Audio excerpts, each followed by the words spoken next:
মা বললো গয়া, আমি শুনলাম গোয়া। এই মানা, তোর জামা কাপড় সব ভালো করে গুছিয়ে নে, আমরা পরশুদিন গোয়ায় যাব। ওয়াও, আমরা পরশুদিন গোয়ায় যাব। মা, খুব মজা হবে তাহলে, সবাই মিলে আমরা গোয়ায় যাব।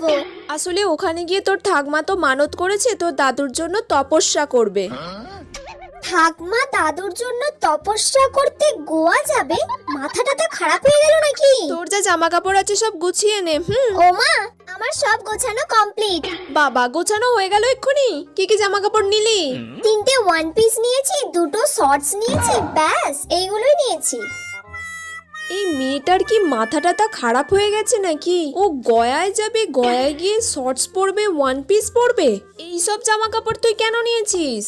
গয়াতে গিয়ে তুই শর্টস পরবি, ওয়ান পিস পরবি? তোর মাথাটা খারাপ হয়ে গেছে নাকি? গয়া? আমি তো ভাবলাম গোয়া।